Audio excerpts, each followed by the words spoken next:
Bismillahirrahmanirrahim. Assalamualaikum warahmatullahi wabarakatuh. Alhamdulillahi rabbil alamin wassalatu wassalamu ala asyrafil anbiya'i wal mursalin wa ala alihi wa sahbihi ajma'in. Alhamdulillah, kita buka pertemuan kita pagi ini dengan Ummul Kitab Al-Fatihah. A'udzubillahi minasyaitonir rajim. Bismillahirrahmanirrahim. Alhamdulillahi rabbil alamin arrahmanir rahim. Maliki yaumiddin. Iyyaka na'budu wa iyyaka nasta'in. Ada lebih coklat nanti siapa? الذين أنعمت عليهم غير المغضوب عليهم ولا الضالين آمين. InsyaAllah hari ini kita akan bincang dua tajuk, iaitu tajuk Uslubul Qasr dengan Al-Ijaz wal Iqna' dalam tajuk besar dia Ilmul Ma'ani. Jadi hari ini kita akan tengok Madah Al-Balaghah. Okay, mungkin sebelum kita mula kelas, Ana ingatkan macam biasa, pastikan sebelum mula kelas, kita niatkan dulu kita belajar hari ini kerana Allah. Andai pun pelajaran ni dah lepas dan dah kita pelajari, hari ini kita datang untuk kita nak ingatkan balik, nak refresh balik dan nak tampung. Mungkin ada yang mana kita lupa ataupun mana yang kita tak tahu.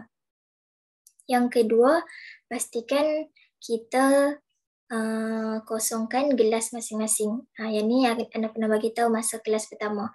Kosongkan gelas masing-masing maknanya kita buang ke semua ego kita. Mungkin dalam ni ada yang lagi pandai daripada kawan-kawan yang lain dan mungkin dalam ni ada yang mungkin kurang faham daripada kawan-kawan yang lain. Tapi bila kita duduk dalam satu majlis ilmu, darjat kita sama je. Kita main nak belajar. Okay, jadi pengenalan sedikit untuk balaghah. Untuk madah balaghah, Ana sangat suka. Walaupun madah dia agak banyak ataupun dia macam, kalau kita tengok amsilah dia banyak amsilah, tapi dia satu madah yang menarik. Sebab apa? Sebab dia banyak ambil amsilah dia daripada Quran. Jadi banyak contoh-contoh balaghah, banyak contoh-contoh ilmu balaghah yang dibuktikan dalam Al-Quran. Maka bila mana kita baca Quran, benda tu akan bagi satu kesan besar dekat kita. Maknanya bila kita baca Quran, kita dapat kenal pasti ada ayat-ayat yang mana terkandung uslub balaghah dalam ayat tersebut. Jadi insya-Allah hari ini dua madah dan kita akan tengok amsilah-amsilah dia. Okey. Untuk uslubul qasr, dia ada, Ana punya nota ada 2 muka surat, dan untuk Al-Ijaz wal Iqna' ada 7 muka surat, lebih kurang. So tadi Ana bagi tahu dah dalam grup kenapa jadi macam tu, sebab Ana sempat buat nota. Ana dah ada nota dah, tapi nota yang Ana buat sebelum ni, satu terlalu panjang, dan yang kedua ada yang Ana buat pakai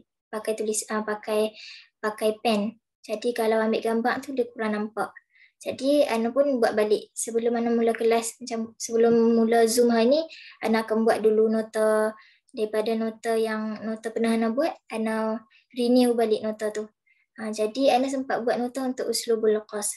Lagi Al-Ijaz wal Iqna' tu dah buat dah setengah, tapi tak habis lagi setengah. Jadi Ana guna dulu nota yang lama. Okey, jadi hari ni insya-Allah kita terus masuk ke tajuk yang pertama, uslubul qasr. Lughatan al-habsu. Al-habsu ni kita mengurung dia. Istilah takhsisu syai' bi syai' bi tariqin makhsusin. Jadi uslubul qasr, dia punya pengenalan dia adalah uslub yang mana kita memendekkan perkataan tersebut, ataupun perkataan tersebut dia ringkas, tapi sebenarnya dia makna dia panjang dan dia punya makna dia tu sempurna. Makna dia tu sempurna. Okey, kita tengok dia punya. Kalau kita tengok istilah dia tadi, takhsisus syai' bi syai' bi tariqin makhsusin. Kita mengkhususkan sesuatu ke atas sesuatu yang lain, mengkhususkan sesuatu dengan sesuatu yang lain dengan cara yang ataupun dengan jalan yang khusus. Apa dia punya tariqin makhsus tu, maksud dia apa? Tariqin makhsus tu adalah turuqil qasri. Jadi Qasar ni dia ada turuk dia ada cara-cara dia ada jalan dia. Jadi antara turukil masyhurah, dia ada banyak cara dia dalam pembelajaran balaghah. Tapi dalam buku teks kita ada 4, dia mengkhususkan 4 turuk ni. Jadi 4 turuk ni adalah turuk yang masyhurah. Pertama, an-nafyu wal istisna. Kedua, innama, an-nama dengan satu dengan kasrah, satu dengan fathah. Yang ketiga, al-ataf bila, bal, lakin. Yang keempat, at-taqdim, ma haqqahu ta'khir. Seterusnya, arkanul qasri ada 3, al-maqsur alaih dan arkanul qasri. Al-maqsur alaih dengan bukan arkan. Satu lagi, turuqil qasri. Ana tersilap tulis kat situ. Jadi, antum boleh balik, tengok balik. Arkanul qasri ada 3, satu al-maqsur, kedua al-maqsur alaih, ketiga turuqil qasri. Dan al-maqsur wal maqsur alaih ni adalah tarafail qasri. Tarafai maknanya dua pecahan ataupun dua pecahan yang penting dalam uslub qasar. Kemudian aqsamul qasri. Kemudian aqsamul qasri. Dia ada 3 pecahan untuk aqsamul qasri. Pembahagian qasar dia ada 3 pecahan untuk pembahagian tersebut. Pertama, bi'tibari tarafaihi. Yang kedua, bi'tibari ghardul mutakallim ataupun waqi'. Yang ketiga, bi'tibari halil mukhatab atau halul mustami'. Jadi ada 3 pecahan untuk aqsamul qasri. Pecahan yang pertama, aqsamul qasri bi'tibari tarfaihi. Jadi bila mana kita kata bi'tibari tarfaihi, tadi kita tengok tarfai qasar ada 2. Al-maqsur wal maqsur alaih. Jadi bila mana pecahan tu berdasarkan al-maqsur dengan al-maqsur alaih, jadi pecahan dia adalah dalam bentuk sifat ala mausuf dan mausuf ala sifat. Sebab macam mana kita nak tahu dia sifat ke dia mausuf? Maka kita tengok mana maksur, mana maksur alaih. Sebab itulah dia golongkan pecahan tu, maknanya pecahan tu mengikut i'tibaru tarfaihi, mengikut maksur wal maksur alaih. Jadi ada 2 pecahan iaitu sifat ala mausuf, mausuf ala sifat. Kita nak tengok macam mana kita nak kenal sifat ala mausuf. Sifat yang mai dulu. Maknanya dalam satu ayat, apa yang mai dulu tu, yang itulah sifat atau mausuf dia. Misalkan contoh, la ilaha illallah. Yang mai dulu perkataan ilah. Maka ilah tu menjadi sifat. Yang kedua tu menjadi mausuf. Misal pula ayat, wa ma Muhammadun illa rasul. Maka yang mai dulu tu adalah, yang mai tu adalah dia punya mausuf dia, yang setelah dia tu adalah sifat. Misalkan kalau dalam soalan dia bagi banyak amsilah, dia minta kita bezakan amsilah tu mengikut i'tibari tarfaihi, mengikut taraf dia. Maka kita tengok la ilaha illallah. Yang mai dulu tu sifat ke mausuf? Maka kalau yang mai dulu tu sifat, maka sifat ala mausuf. Kalau yang mai dulu tu mausuf, maka mausuf ala sifat. Sifat tu apa? Apa tu sifat? Apa tu mausuf? Mausuf adalah benda yang nak kita sifatkan. Sifat adalah benda yang disifatkan ke atas mausuf. Misalkan la ilaha illallah, tiada Tuhan selain Allah. Maka yang kita tengah bincang sekarang adalah Allah. Maka Allah tu adalah mausuf, benda yang disifatkan. Jadi ilah tu adalah sifat. Walaupun Tuhan walaupun la ilaha illallah, maka ilah tu akan jadi sifat. Ada misalkan contoh, la khatiba illa Ali. Tiada pemidato kecuali melainkan selain Ali. Maka la khatiba illa Ali. Khatibah tu walaupun dia bukanlah sifat, ataupun dia bukan, kalau dalam nahwu dia bukanlah khatibah tu dia bukan sifat, tapi bila dalam balaghah apa yang disifatkan ke atas sesuatu tu kita panggil sifat. Maknanya Allah, apa yang kita sandarkan kepada dia tu kita panggil dia sifat. Sama juga macam mausuf ala sifat, yang datang awal dia tu Muhammad, maka Muhammad menjadi mausuf. Mausuf tu adalah benda yang disifatkan. Selalunya kalau kita tengok contoh, selalunya mausuf adalah nama orang. Nama orang ataupun sesuatu kata nama khas. Selalunya kalau antum tengok contoh, macam itulah dia punya mausuf dia. Misalkan la ilaha illallah, Allah menjadi mausuf. Ma Muhammadun illa rasul, Muhammad menjadi mausuf. Kemudian seterusnya bi'tibari ghardul mutakallim ataupun bi'tibari al-waqi'. Jadi antum hati-hati dekat dua perkataan ni. Dalam soalan dia boleh guna sama ada bi'tibari waqi' ataupun bi'tibari ghardul mutakallim. Kalau dia minta aqsamul qasri bi'tibari ghardul mutakallim aw waqi', maka dia sedang tanya kepada kita pecahan untuk al-qasrul haqiqi wal qasrul idafi. Qasrul haqiqi adalah sebelum tu bi'tibari ghardul mutakallim mengikut niat si pembicara ataupun mengikut orang yang cakap tersebut. Pecahan qasr mengikut tujuan si pembicara. Okey, misalkan al-qasrul haqiqi wal qasrul idafi. Qasrul haqiqi ni dia punya ta'rif dia an yakuna ghardul mutakallim an yakhtass al-maqsur bil maqsur alayh bin nazar lil haqiqi wal waqi' bihaythu la yata'addahu ila ghayrihi aslan. An yakuna ghardul mutakallim, tujuan mutakallim tersebut ataupun tujuan pembicara tersebut adalah untuk mengkhususkan maqsur dengan maqsur alaih dalam satu pandangan hakiki ataupun dalam satu realiti yang mana realiti itu berlaku, bihaitsu la yata'addahu ila ghairuhu aslan, yang mana dia tak berbilang-bilang dengan benda lain. Okay, contoh dia pula, sebelum masuk ke contoh, dia ada dua pecahan juga. Al-qasrul haqiqi ada dua pecahan. Al-qasrul haqiqi tahqiqi dan al-qasrul haqiqi al-iddi'ai. Jadi untuk at-tahqiqi contoh dia innamar razzaqullah. Sesungguhnya yang pemberi rezeki itu adalah Allah. Maka uslub qasr di sini adalah haqiqi tahqiqi. Kenapa haqiqi? Sebab dia ataupun dia benar-benar berlaku. Kalau idafi, al-qasrul idafi adalah dia sandaran.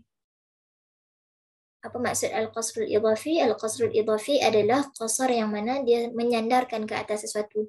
Kadang-kadang kita tengok dia contoh.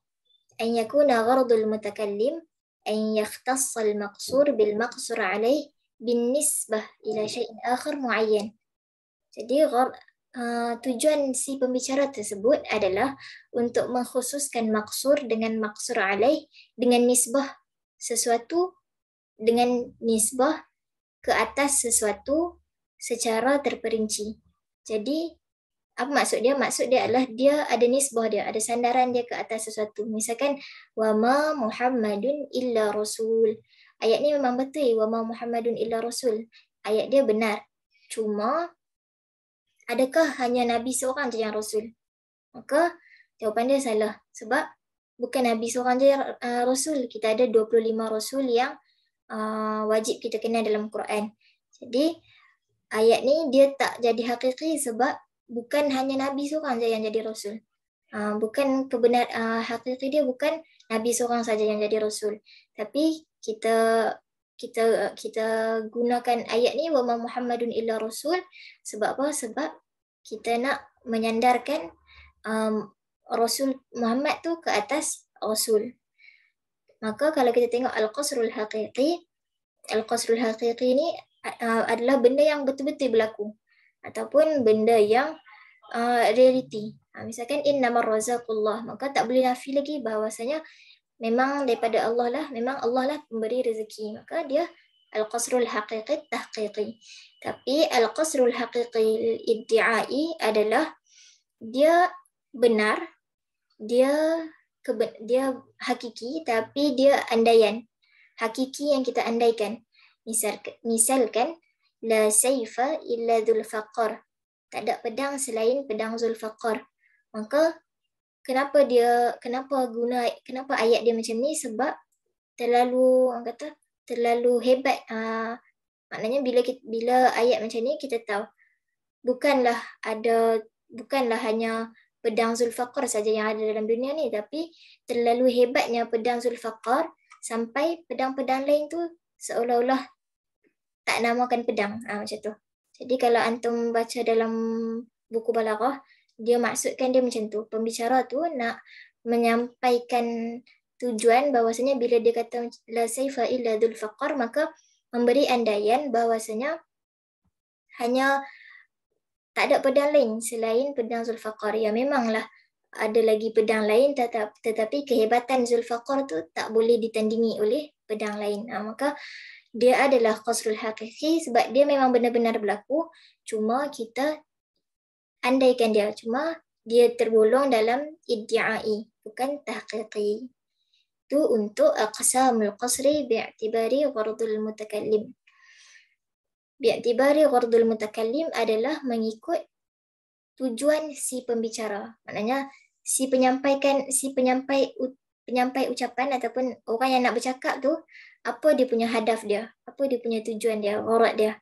Dia nak menyifatkan apa? Dia nak menyampaikan bahawasanya sesuatu tu benar-benar berlaku ataupun sandaran ke atas sesuatu yang lain. Kita ada juga aqsamul qasri, ada juga bi'tibari halil mukhatab ataupun halil mustami'. Mengikut apa yang didengar ataupun mengikut pendengar, mengikut keadaan pendengar. Jadi mengikut keadaan yang mendengar tu ada 3. Aqsam bi'tibari halil mukhatab atau halil mustami' ada 3. Pertama, qasrul ifrad. Yang kedua, qasrul qalbi. Yang ketiga, qasrul ta'yin. Okay, dan dia punya ta'rif setiap satu. Jadi antum kena tengok ta'rif setiap satu dan hafal ta'rif setiap satu. Pertama, takhsisu amrin bi amrin duna akhar. Semua ta'rif untuk qasrul ifrad, qasrul qalbi dengan qasrul ta'yin, ta'rif yang awal dia tu sama. Cuma yang ayat kedua dia tu berbeza. Takhsisu amrin bi amrin duna akhar wa yukhatabu bihi man ya'taqidu syarikah. Kita nak mengkhususkan sesuatu perkara dengan sesuatu perkara yang lain, dan kita nak bagi tahu yang mana kita nak menceraikan ataupun kita nak menceraikan perkongsian. Misalkan ayat innamallahu ilahun wahid. Ayat ni adalah rad untuk sesiapa yang berkata bahawasanya Allah tu salisu salasah. Kalau ada orang kata Allah tu ada 3, kalau orang kata Allah tu ada 3, maka kita rad dengan mana kita kata innamallahu ilahun wahid. Maka kita menceraikan apa yang ucapan dia tadi. Maka kita kata tu qasrul ifrad. Kalau antum perasan, ketiga-tiga aqsam ni, ketiga-tiganya ada perbezaan. Jadi tadi macam bi'tibari tarfaihi. Beza dengan yang lain. Sebab apa? Tarfaihi kita tengok maksur dan maqsur alaih. Yang kedua pula kita tengok bi'tibari ghardil mutakallim. Kita nak tengok apa tujuan si penyampai ucapan tersebut. Dan yang ketiga bi'tibari halil mustami' ataupun halil mukhatab. Keadaan orang yang mendengar. Jadi bila mana kita dengar bila mana seseorang kata Allah tu ada 3, maka kita rad balik. Maka kita rad dengan mana kita kata innamallahu ilahun wahid. Maka apa yang maknanya respon kita terhadap perkataan tersebut, itulah kita namakan dia uslubul qasri dalam aqsam qasrul ifrad. Seterusnya yang kedua qasrul qalbi. Kita mengqasarkan perkataan kita memendekkan ucapan kita dengan cara kita membalikkan ayat tersebut. Ta'rif dia takhsisu amrin bi amrin makanin akhar. Boleh juga nak berbuah duna akhar. ويخاطب به من يعتقد عكس الحكم. Jadi kita akan mengaksal hukmi, kita akan menterbalikkan hukum tersebut. Misalkan ayat misalkan contoh ma safara illa Muhammad. Maka kalau ada orang kata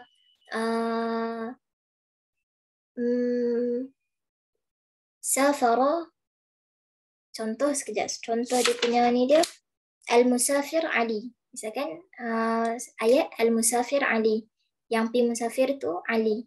Maka kita nak tolak perkataan, nak tolak ucapan tersebut dengan cara kita menerbalikkan hukum tadi. Ma safara illa Muhammad. Tak ada yang pi musafir kecuali Muhammad je. Maka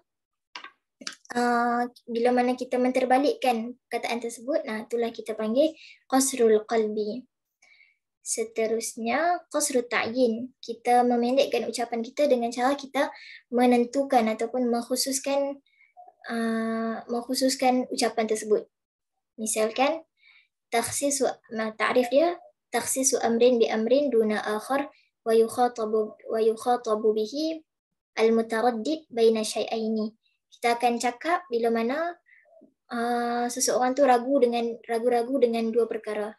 Misalkan contoh al-Barudi syair la nasir.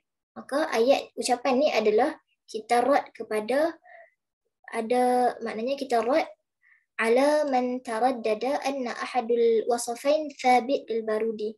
Maka misalkan kalau ada orang kata al-Barudi syair wa nasir.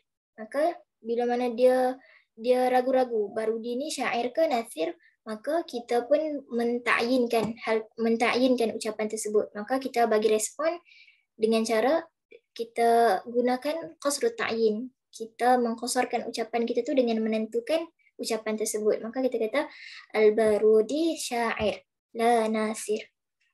Okey, jadi ketiga-tiga aqsam ni kalau boleh cuba untuk antum fahamkan dan pandai untuk kena pasti. Jadi tak ada, kalau kita tahu macam mana nak kena pasti, jadi kita tak tertukar satu dengan yang lain.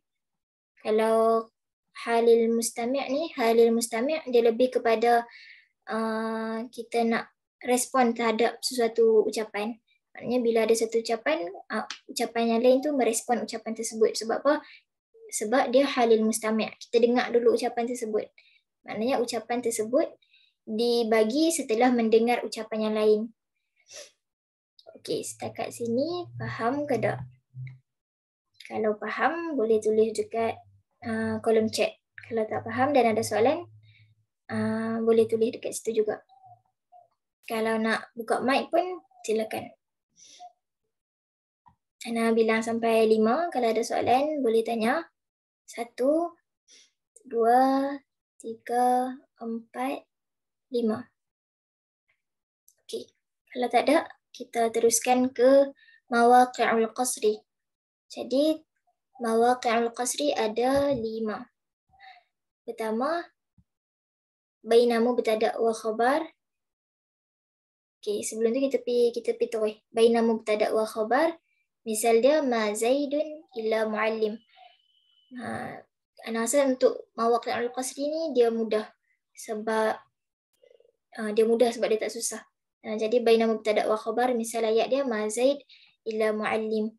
Zaid tu menjadi mubtada', khabar dia muallim. Sama juga baina fa'il wa fa'il, ma sadaqa illa Muhammad. Sadaqa tu atau wazan fa'il, fa'il dia Muhammad. Baina fa'il wa maf'ulun bih, ma laqitu illa Zaidan. Kalau kita tengok ayat ni, ma laqitu illa Zaidan, laqitu dia punya fa'il dia laqitu. Maka bila fa'il dia tu, itu kita mengaji dah fa'il bila mana dia ada dhamir, maka dhamir itulah yang menjadi fa'il dia. Maka fa'il dia adalah dhamir. Seterusnya baina maf'ulain ma manahna al-faqir illa sittina. Ada 2 maf'ul dekat situ. Kemudian baina hal wa sahibiha. Hal dia rakiban, sahib hal dia Zaidun. Maka kalau boleh antum ingat contoh-contoh ni beserta mawaqi' dia. Sebab kadang-kadang dia boleh tanya contoh beserta mawaqi'. Kemudian kita tengok satu persatu turuqil qasri. Turuq yang pertama an-nafyu wal istisna. Dan kalau antum baca lagi perbahasan lebih lanjut, antum akan ketahui bahawasanya turuqil qasri yang paling kuat ataupun yang paling hebat adalah menggunakan an-nafyu wal istisna. Sebab apa? Sebab dia ada dua kekuatan. Yang mana pertama dia nafi dan yang kedua dia mengecualikan ayat tersebut. Maka dia adalah turuqil qasri yang paling hebat ataupun yang paling kuat penggunaan dia. Antara adawatun nafi, kita boleh guna ma, la, in, lan, hal atau man. Hal dengan man ni adalah daripada adawatul istifham. Dia adawatun nafi yang main daripada adawatul istifham. Seterusnya al-istisna. Al-istisna adalah pengecualian. Antara adawat dia illa, ghaira, siwa, hasya, ada. Okey, jadi kita nak tengok setiap satu turuqil qasri ni dekat mana mawqi' maqsur alaih dia.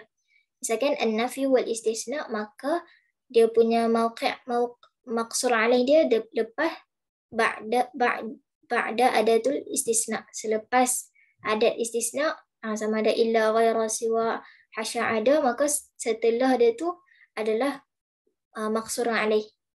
Ana tak letak sekali dia punya contoh kat sini sebab Ana takut dia orang kata banyak contoh dekat sini. Jadi contoh dia tu Ana masukkan dekat muka surat lain. Seterusnya innama dengan annama. Innama dengan annama. Innama ni kita gunakan selalunya di awal ayat. Di awal ayat. Yang kedua kalau annama kita gunakan di awal ayat pun ada, di tengah ayat pun ada. Maka kat mana maqsur alaih dia? Maka maqsur alaih dia muakhir daiman. Muakhir daiman akan selalu di belakang. Yang belakang sekali itulah dia punya maqsur alaih dia. Seterusnya al-ataf bila bal lakin. Ataf bila bal lakin dia ada mawqi' maqsur alaih dia ada yang berbeza, iaitu la. Ataf bila maqsur alaih dia dekat belakang la. Waqi' dekat sebelum la. Waqi' qablaha. Ha tu berbalik kepada la. Waqi' qabla la. Maka al-ataf bila maqsur alaih dia duduk sebelum la. Tapi al-ataf bil bal walakin, maka maqsur alaih dia waqi' ba'dahuma. Waqi' setelah ataupun selepas, duduk lepas bal ataupun lakin. Kemudian at-taqdim ma haqqahu ta'khir, dia punya maqsur alaih dia dekat muqaddam, dekat yang hadapan itulah maqsur alaih dia. Okey, kemudian kita tengok dia punya aghrad ataupun ahdaf. Apa tujuan qasar ni? Apa tujuan kita gunakan uslubul qasri? Pertama, tujuannya adalah untuk al-ijaz. Al-ijaz ni adalah untuk kita nak meringkaskan sesuatu ayat. Afadat al-ijaz li'annaha fi quwwati jumlatain masbatah wa manfiyah. Maka al-ijaz ni kita gunakan tercapai tujuan dia bila mana sesuatu jumlah tu terkandung musbat dengan manfi. Terkandung ayat yang positif dan ayat yang negatif. Maka turuk mana je yang hanya ada, orang kata turuk mana sahaja yang menggunakan dua elemen ni. Elemen dia musbat dan manfi, maka turuk an-nafi wal istisna. Maka an-nafi wal istisna tu dia punya aghrad dia al-ijaz. Dan yang lain pun, misalkan qul lan tamassana an-naru illa ayyaman ma'dudat. Tu ada lan, qul lan tamassana an-naru illa ayyaman ma'dudat. Ada lan, ada illa. Maka ada uslubul qasri kat situ, dan dia punya aghrad dia punya hadaf qasri dekat situ adalah al-ijaz. Kemudian yang kedua, tamkinul kalam wa taqriruhu. Kalau dalam buku dia sambung lagi wa taqriruhu fi dhihnis sami'. Tak silap Ana. Jadi kalau antum ingat sampai taqriruhu pun dah boleh dapat markah. Jadi kita nak tamkinul kalam wa taqriruhu. Kita nak menguatkan ataupun mentakkidkan ayat tersebut. Misalkan wa mal mar'u, misalkan bait syair wa mal mar'u illa kal hilali wa dawihi yuwafi tamam asyhari thumma yaghib. Maksud dia, dan tidaklah seorang manusia tu melainkan seperti anak bulan dan cahayanya. Dia apa? Yuwafi tamam asyhari, dia sempurna pada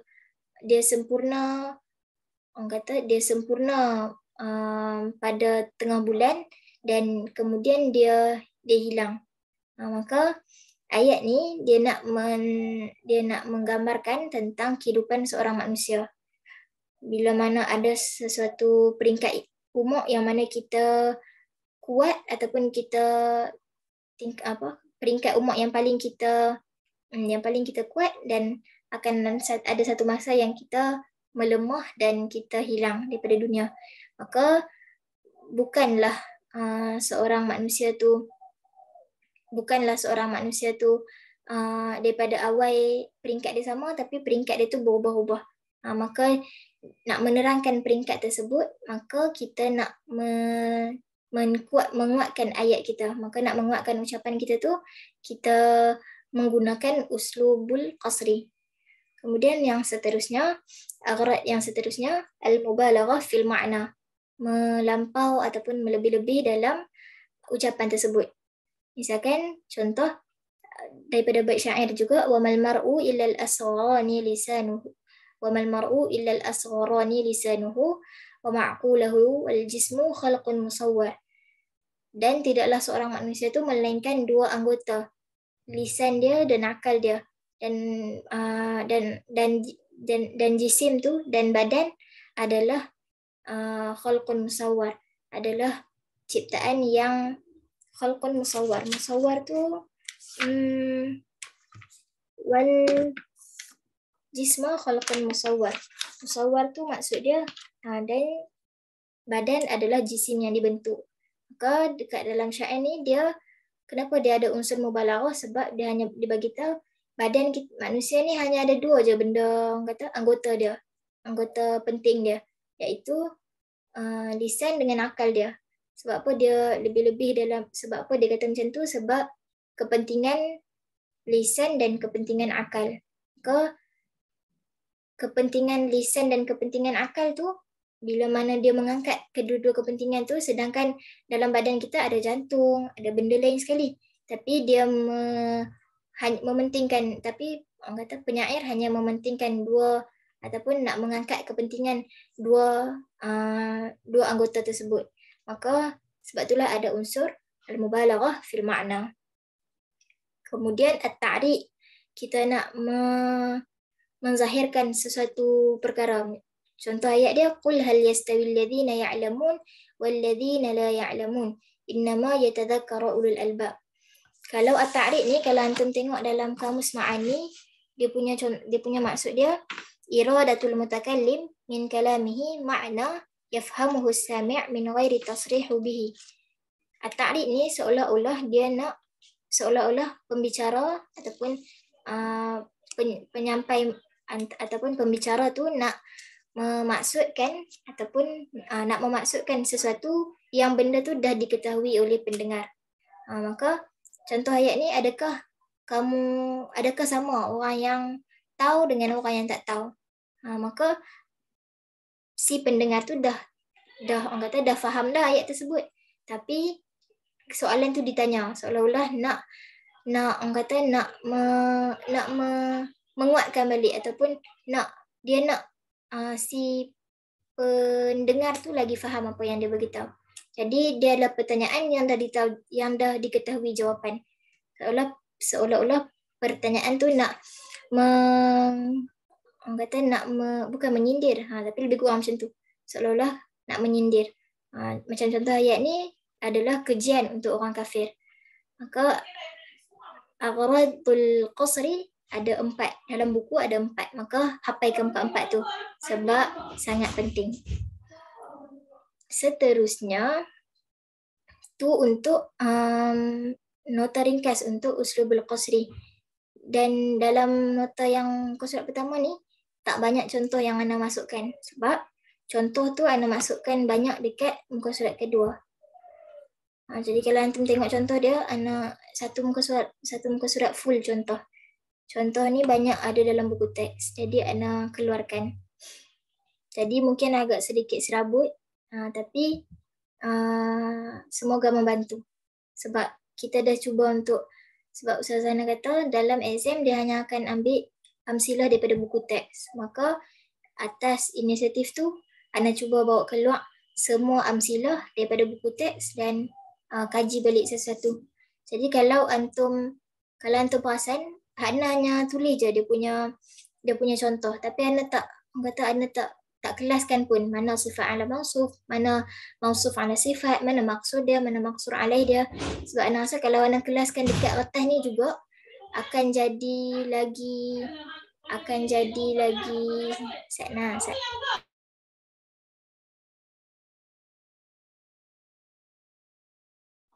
Okey, jadi Ana tak nak penuhkan lagi atas ni dengan Ana tulis dia punya kelas-kelas dia.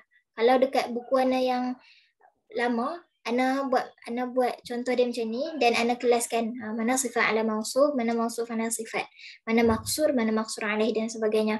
Tapi kan Ana rasa kalau Ana masukkan lagi kelasan dia dekat sini akan lagi pening nota ni.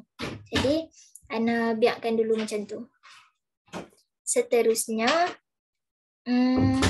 dan jadi antum boleh gunakan nota ni untuk antum kelaskan sendiri.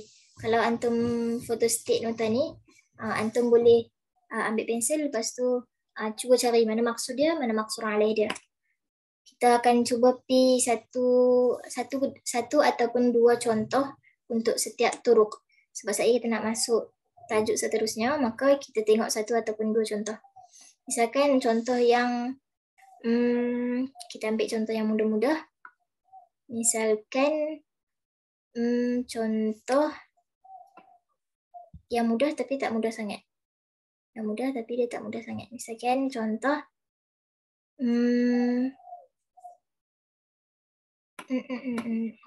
contoh, okay, tak apalah, kita ambil contoh yang atas sekali. Wa ma min ilahin illallah, ataupun okay, wa ma min ilahin illallah. Maka maknanya kalau aqsamul qasri bi'tibari tarfaihi, maka dia adalah sifat ala mausuf. Sebab ilahun tu mai dulu. Maka ilahun tu adalah sifat kepada sesuatu yang nak disifatkan. Maka ilah tu adalah sifat, Allah tu menjadi mausuf. Maka dia sifat ala mausuf. Mana maksur dia, mana maksur alaih? Maksur alaih sebelum ilah. Maksur alaih untuk turuqil qasri an-nafi wal istisna sebelum ilah. Maka ilah akan jadi akan jadi al-maksur alaih. Mana maksur dia Allah akan jadi maksur. Kemudian mungkin kita tengok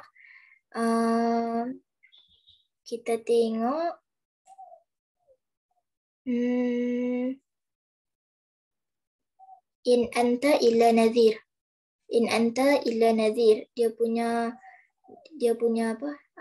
Aqsamul qasri bi'tibari tarfaihi mausuf ala sifat. Sebab apa mausuf ala sifat? Sebab dia bagi tahu anta, dia bagi tahu apa yang nak disifatkan dulu. Subjek yang nak disifatkan. Jadi anta tu adalah mausuf. Mausuf ala sifat. Maka anta tu mausuf, nadhir tu sifat. Maka mana maksud dia, mana maksur alaih? Maksur alaih adalah anta.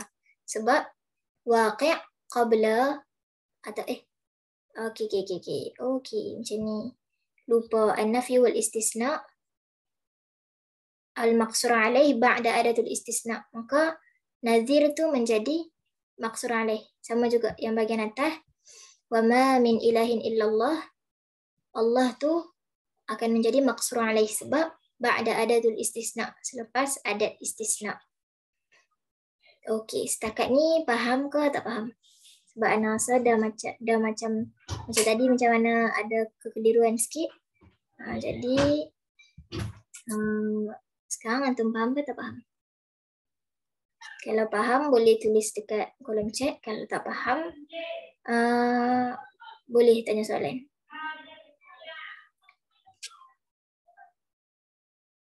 Okey, alhamdulillah faham. Okey, jadi kita tengok untuk turuk yang seterusnya, innama ataupun annama. Okey, contoh soalan, contoh dia, innama yakhshallaha min ibadihi al-ulama. Innama yakhshallaha min ibadihi al-ulama. Maka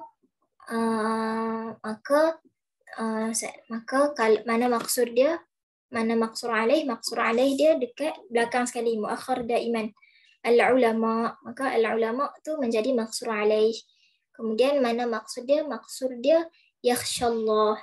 Sebab yakhshallah tu sifat takut kepada Allah, maka kalau kita tengok aqsamul qasri bi'tibari tarfaihi, maka dia punya jawapan dia adalah sifat ala mausuf. Sifat datang dulu, kemudian baru mausuf, baru orang yang nak disifatkan tu. Contoh lagi, i'lamu annamal hayatid dunya la'ibun wa lahwun. I'lamu annamal hayatid dunya la'ibun. Maka dia punya aqsamul qasri bi'tibari tarfaihi. Dia punya ni mausuf ala sifat. Sebab apa? Dia nak menyifatkan dunia. Maka yang mai dulu tu benda yang nak disifatkan ke ataupun sifat? Maka yang mai dulu tu adalah benda yang nak disifatkan, sesuatu yang nak disifatkan. Maka dunia, kehidupan dunia tu menjadi mausuf. Kemudian sifat dia la'ibun. Maka dia mausuf ala sifat. Dia punya maksur alaih dia adalah muakhir daiman, maknanya la'ibun. Dia punya maksud dia adalah hayatid dunya. Kemudian kita tengok pula yang seterusnya, al-ataf bila bal lakin. Jadi kalau lepas ni, kalau antum tengok contoh-contoh ni, cuba kena pasti mana maksur alaih dan tengok. Sebab kalau kita tengok, kalau ayat yang pendek-pendek, mudah untuk kita kena pasti. Tapi kalau ayat yang panjang tu, yang memerlukan kepada renungan, memerlukan kepada yang memerlukan kepada ihtimam, memerlukan kita tengok, kita ambil berat setiap satu tu. Jadi cuba tengok balik lepas ni, mana yang aqsamul qasri bi'tibari tarfaihi dan sebagainya. Seterusnya al-ataf bila bal lakin. Contoh ayat al-ardu mutaharrikatun la thabitatun. Maka ayat ni maksur alaih dia di sebelum maksur alaih dia sebelum waqi' qabla la. Maka dia punya maksur alaih dia mutaharrikatun. Dia punya maksur dia adalah, tak silaplah maksud dia al-ardu. Nak tengok balik.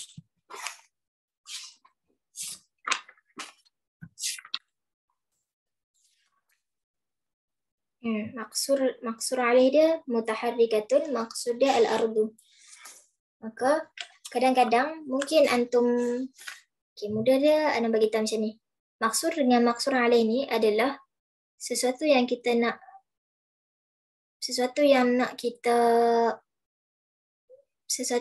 contohlah tadi kita kata mutaharrikatun tu menjadi maksur alaih. Maka kadang-kadang susah juga untuk kita cari maksud dia yang mana. Maka maksud dia tu adalah apa yang sebab maksud alaih adalah benda yang kita hukum tu berlaku ke atas dia.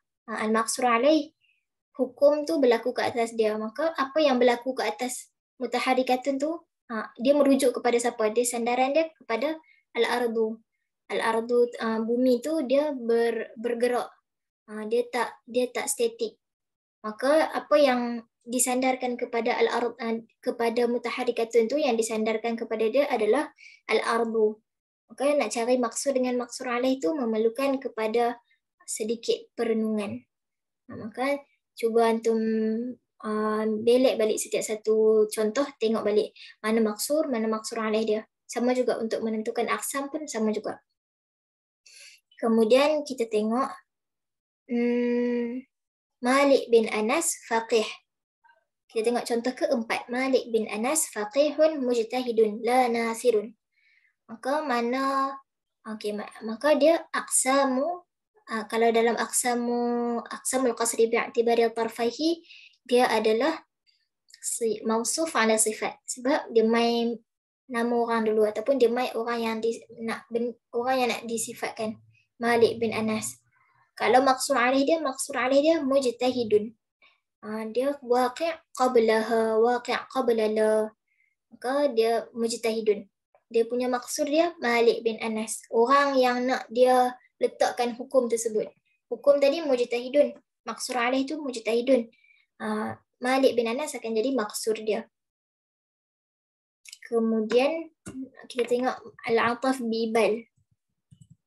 Al-ataf bibal. Contoh dia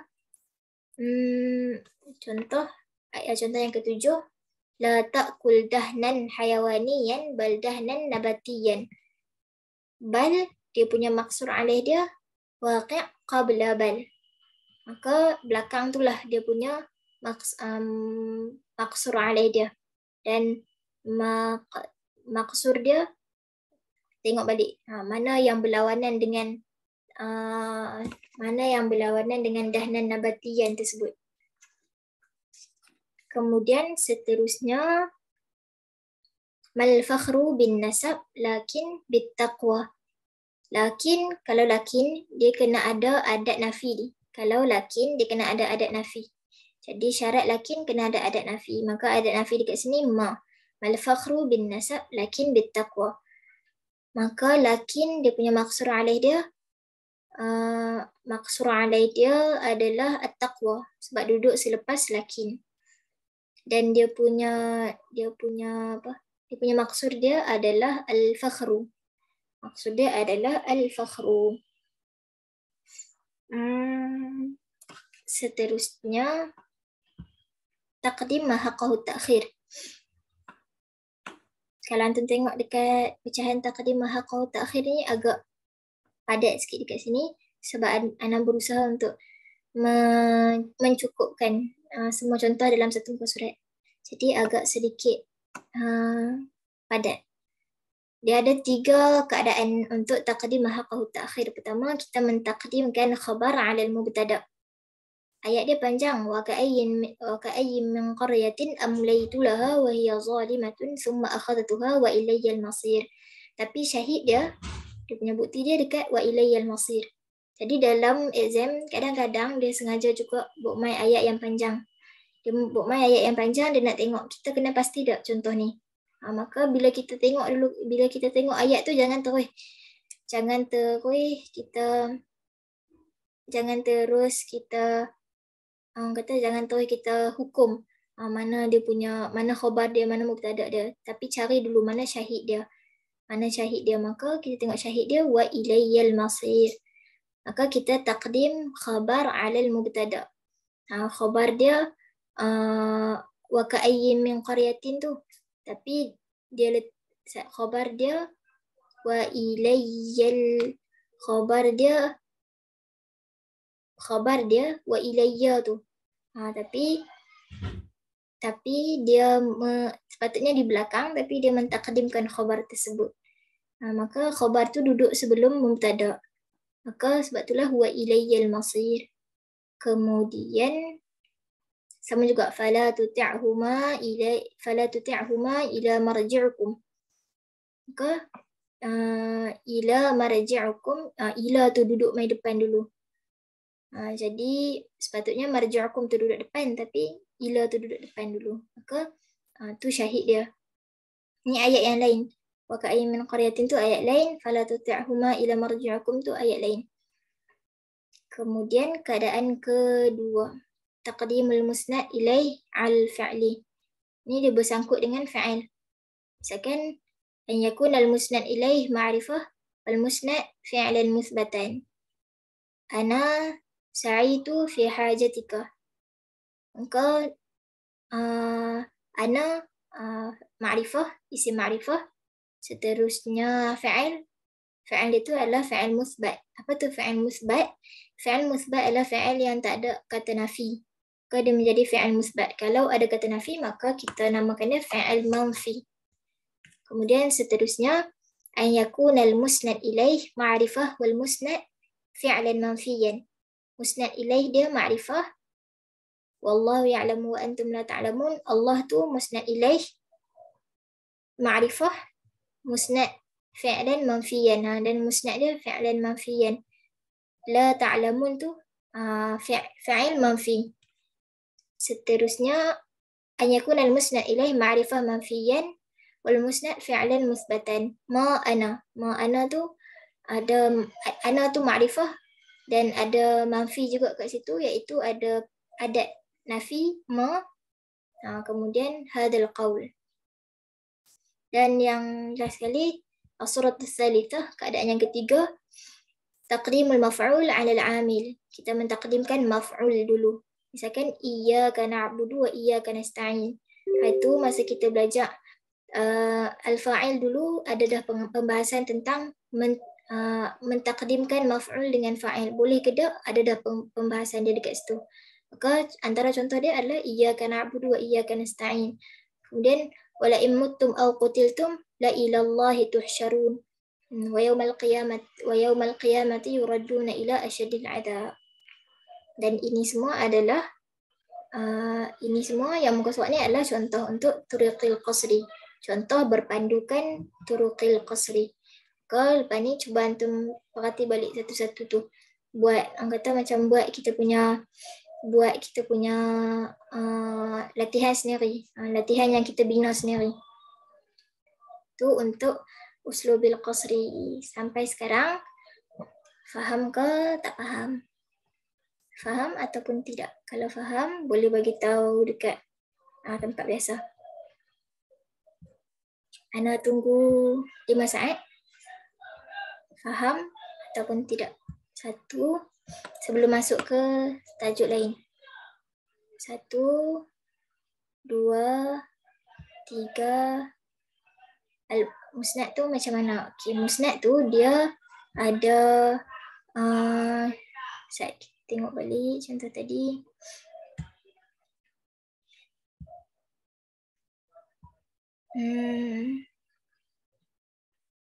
Okay, contoh tadi taqdimul musnad ilaih 'ala al-fa'il. Contoh an yakuna al-musnad ilaih ma'rifah wal musnad fi'lan musbatan. Kalau antum tengok dalam contoh tersebut, dia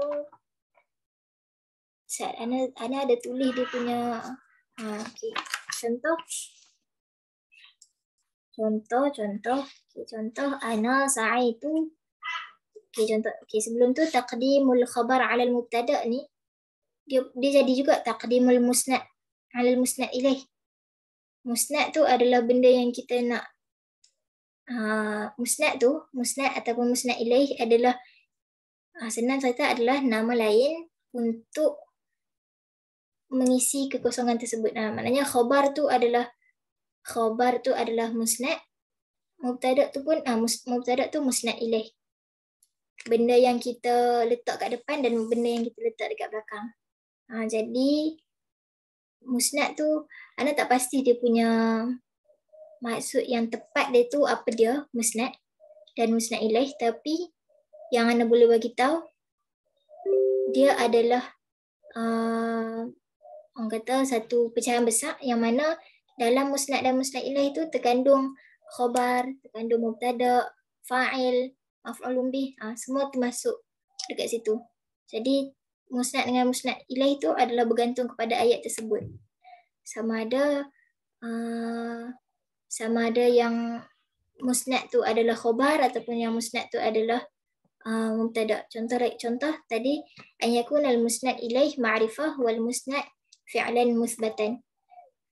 Contoh tadi kita kata as-surah ats-tsaniyah taqdimul musnad ilaih 'ala al-fa'il. Fa'il tu kan taqdimul musnad ilaih 'ala al-fa'il. Yang pertama tu diguna uslub ataupun diguna perkataan musnad ilaih. Apa musnad ilaih untuk fa'il? Musnad ilaih dia adalah fa'il. Maka maksud dia taqdimul fa'il 'ala al-fa'il. Fa'il tu adalah musnad. Maka itulah maksud dia. Jadi ayat dia akan jadi taqdimul fa'il 'ala al-fa'il.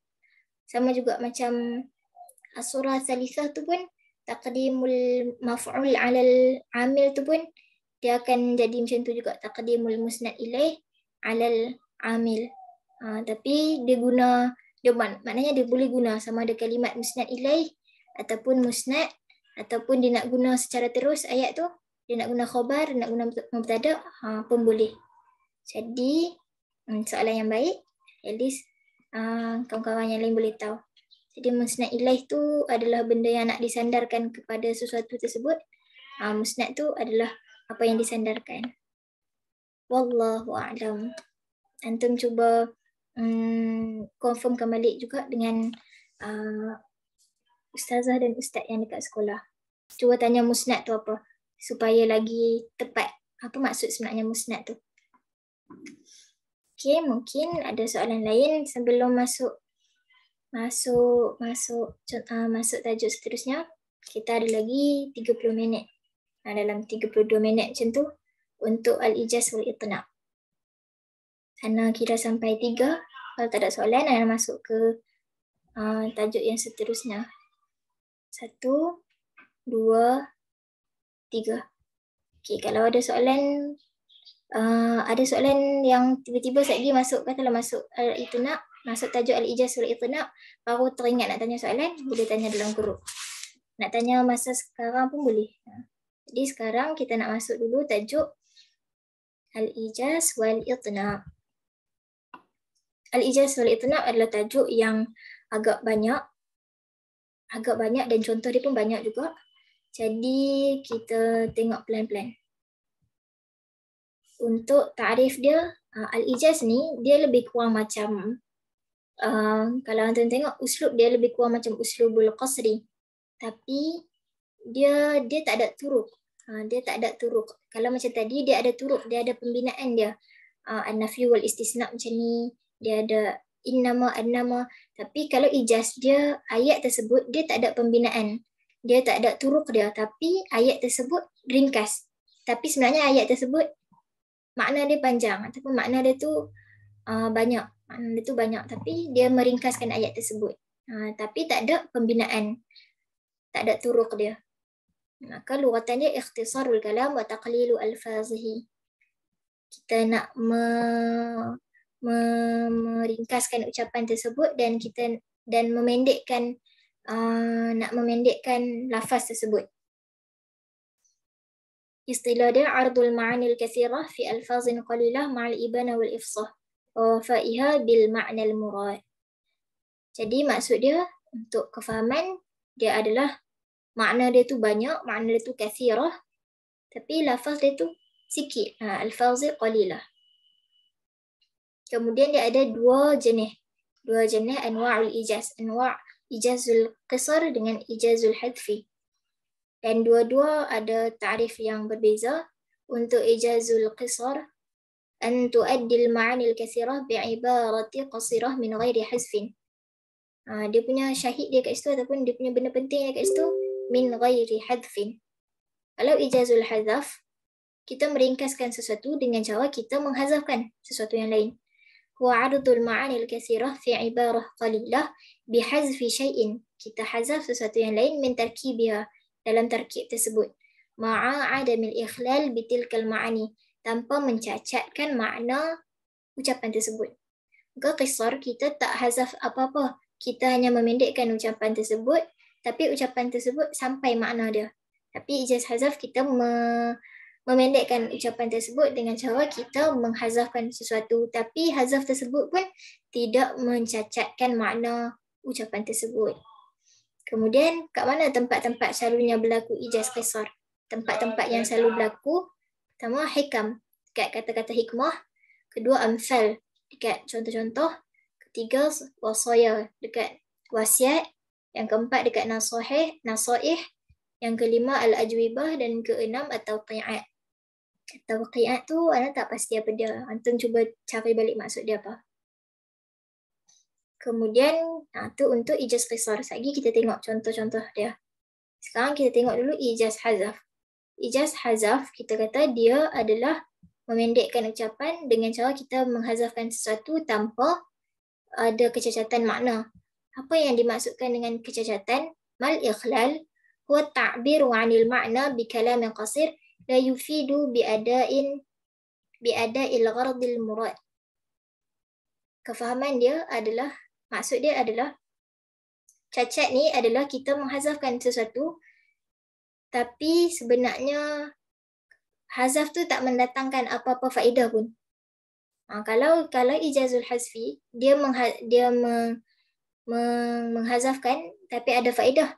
Tapi kalau ikhlal, kalau berlaku kecacatan bila mana dia menghazafkan sesuatu kalimat tapi dia nak hazaf pun boleh, dia tak hazaf pun boleh. Jadi tak ada faedah kalau dia nak hazaf perkataan tersebut ataupun dia tak mau hazaf. Jadi itulah yang disebut dengan al-ikhlal. Maka kalau kita tengok untuk ijazul hazfi, seterusnya dia ada anwa'ul mahdzuf. Dia punya jenis-jenis apa yang dihazafkan. Pertama, hazaf huruf. Kedua, hazaf kalimat. Ketiga, hazaf jumlah. Keempat, hazaf akthar min jumlah. Seterusnya, adillatul hazfi. Adillatul hazfi ni pun soalan famous juga, selalu jumpa. Dan dia punya kenyataan dia tu panjang. Dia punya poin dia tu agak panjang tapi kena hafal. Poin dia agak panjang tapi kena hafal. Pertama, ayadulul akal ala anna fil kalami hazfan wa yadulul uruf ala ta'yinul mahzuf. Akal kita kata ada kalimah yang hazaf kat situ, tapi uruf yang menentukan. Misalkan contoh, hurrimat alaikumul maitatu waddamu walahmul khinzir. Ayat dia panjang. Dan diharamkan ke atas kamu bangkai. Maka haram apa? Apa yang kita haram dengan bangkai tersebut? Adakah kita haram sentuh bangkai? Maka kita tak haram sentuh bangkai. Tapi kita haram apa? Kita haram aklul maitah. Kita haram makan bangkai tersebut. Jadi perbuatan makan itulah yang kita kata, yang kita hazafkan dia. Maka sebab itulah akal kita tahu kata dekat situ ada benda yang kita hazaf, iaitu perkataan aklun. Tapi apa yang menentukan? Yang menentukan dia tu adalah uruf. Kebiasaan kita tahu kata bangkai itu adalah benda yang haram dimakan. Maka akal kata ada benda yang hazaf kat situ, uruf yang menentukan apa yang dihazafkan. Kemudian yang kedua, ayyadulul akal wahdahu alal hadfi.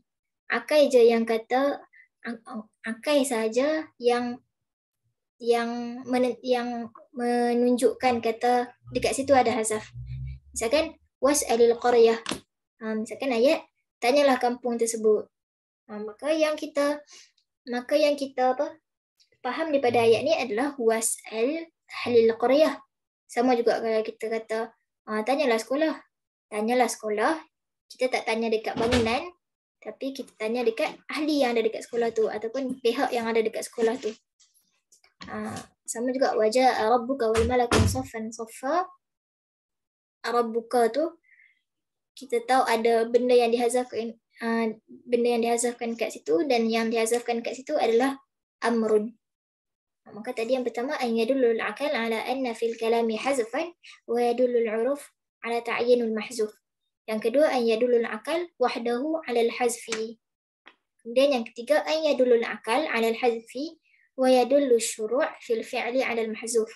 Yang ketiga, akal kita tahu ada benda yang hazaf kat situ, tapi akal kita tahu ada benda yang hazaf dekat situ, dan yang nak tunjukkan apa yang dihazafkan dia tu adalah syariat. Misalkan ayat Bismillahirrahmanirrahim, maka kita dianjurkan untuk baca Bismillahirrahmanirrahim. Sedangkan ayat Bismillahirrahmanirrahim tu dimulai dengan huruf jar. Maka apa yang sebenarnya berlaku dekat situ? Maka dengan takdir, bila mana kita nak makan, dengan takdir bila mana kita baca bismillah, sebenarnya kita nak memaksudkan bahawasanya aku makan ni dengan nama Allah yang Maha Pemurah lagi Maha Penyayang. Maka perbuatan kita tu yang perbuatan kita tu yang hazaf. Perbuatan kita tu yang terhazafkan. Disebabkan kita buat benda tu, disebabkan syariat. Syariat kata kita kena baca bismillah di setiap apa yang kita lakukan. Maka kita tak perlu untuk kita ulang balik aku makan ni sebab aku makan ni dengan nama Allah. Tapi cukup untuk kita kata Bismillahirrahmanirrahim. Dengan takdir, aku makan dengan nama Allah, aku baca dengan nama Allah, aku belajar dengan nama Allah. Okay, jadi tu untuk petunjuk-petunjuk hazaf. Petunjuk-petunjuk apa yang dihazafkan tersebut. Kemudian seterusnya kita akan tengok ke satu-satu contoh. Tadi kita tengok ijazul qisar. Anda tak masukkan lagi pun contoh dia. Sama juga ijazul hazfi. Tak ada lagi dia punya contoh. Jadi kita tengok contoh dia dekat bahagian bawah. Sebenarnya kalau Anda lagi suka nota ni, nota yang Anda buat lama ni, daripada nota yang baru Anda buat ni. Sebab nota yang lama ni, dia macam satu dia tak padat sangat. Dan dia macam tersusun sikit. Tersusun tu maknanya satu muka surat. Tapi kalau Anda nak cuba juga buat nota yang boleh lipat supaya senang dalam bila nak dekat exam tak payah orang kata selok banyak muka surat. Kita hanya berpandukan beberapa nota. Jadi dia ada pro dan kontra dia, tapi kita cuba untuk adaptasi dengan pro dan kontra dia tu. Kita tengok untuk amsilah ijazul qisar. Ijazul qisar. Ingat balik tadi, ijazul qisar ni ijaz yang mana? Ijaz yang kita meringkaskan ucapan tersebut tapi kita tak menghazafkan dia. Bi ghairi hazfin.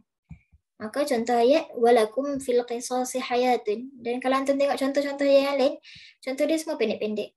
Kalau panjang tu maknanya dia adalah daripada bait syair. Contoh lagi ulaika lahumul amnu ala lahul khalqu wal amr khudhil afwa wa'mur bil 'urfi. Dia punya syahid dia sampai situ. Khudhil afwa wa'mur bil 'urfi. Kemudian al-mi'datu baitud dawa wal hamiyatu ra'sud dawa. Al-mi'datu baitud da wal hamiyatu ra'sud dawa. Kemudian al-dha'if amirur rakbi. Kenapa dia kata ayat ni pendek tapi membawa maksud yang besar? Contoh dia al-dha'if amirur rakbi. Orang yang lemah tu akan menjadi ketua untuk sesuatu pengembaraan. Sebab apa? Sebab apa yang dibagi tahu ni terkandung dalam adab-adab musafir, adab-adab safar dan sebagainya. Jadi walaupun perkataan Nabi tu ringkas, tapi sebenarnya dalam tu ada adab-adab yang orang kata dihuraikan dengan lebih lanjut. Sama juga qul amantu billah sumastaqim. Qul amantu billah, katakanlah aku beriman kepada Allah, kemudian istiqamah.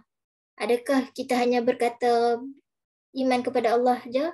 Maka kita tak hanya kata iman kepada Allah, tapi sama juga iman, dia ada kita punya pecahan dia, iman kepada Allah, iman kepada Rasul dan sebagainya. Dan iman juga dia ada iman dengan hati, iman dengan aqwal, dengan af'al.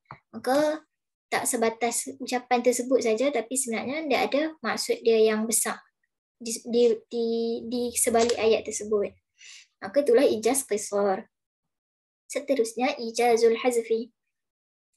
Amsilah untuk ijazul hazfi. Jadi ijaz hazaf, ijazul hazfi, anda perasan dekat buku dia ada syurutil hazfi. Jadi anda pun buat dhabit sikit dekat nota anda ni. Syurutil hazfi, antara syarat-syarat kita nak menghazafkan sesuatu, da'in yad'u ilaihi. Ada sesuatu yang merujuk kepada, maknanya kita tahu apa yang dia hazafkan tersebut. Ada syahid dia, ada da'in yad'u ilaihi, ada sesuatu yang dipanggil ataupun kita tengok dia punya contoh dia. Kemudian yang kedua ada qarinah tadullu 'alal mahzuf. Ada qarinah yang menunjukkan apa yang dihazafkan tersebut. Contoh al-ijaz bihazfil huruf. Dia ada dua pecahan dia, huruf mabni, ijaz huruf mabni, ijaz bihazfil hurufil mabni dan biharfil hurufil ma'na, bihazfi hurufil ma'na. Pertama, kalau huruf mabni adalah huruf yang dia tak ada makna, dia huruf yang terbina, huruf yang mai daripada pembinaan perkataan. Misalkan walam aku bariyah. Ke dalam aku tu, walam aku bariyah, aku tu, perkataan aku tu sebut ada huruf nun sepatutnya. Tapi tapi turun wahyu walam aku bariyah, maka kita tahu ada huruf yang dihazafkan dekat situ. Tapi dia tak mendatangkan maksud sebab dia adalah huruf mabna, huruf yang terbina daripada fi'il tersebut. Kemudian wal-laili idza yasr. Sepatutnya yasri. Fi'il dia sepatutnya pembinaan dia yasri, fi'il mudhari' dia. Tapi dihazafkan ya tersebut. Ini adalah al-ijaz bihazfil huruf mabni. Kemudian huruf makna, huruf yang ada makna. Misalkan Yusuf, a'rid an hadha. Yusuf, lupakanlah hal ini. Tapi sebenarnya ada ya Yusuf dekat situ. Tapi dihazafkan ya.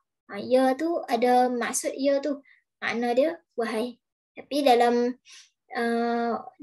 Al-Quran tak ada ya tu. Yusuf a'rid an hadha. Kemudian qalu tallahi tafta'u tadhkuru Yusuf. Sebenarnya ada la dekat tafta'u tu, ada la. Tapi dihazafkan.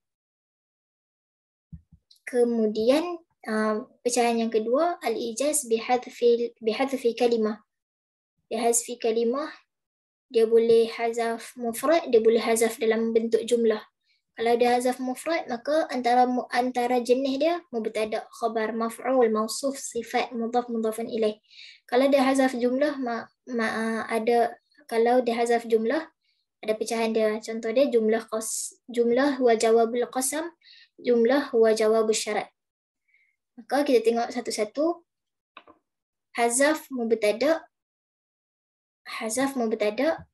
Contoh dia idh yatalaqal mutalaqiyani 'anil yamini wa 'anil shimali qa'id.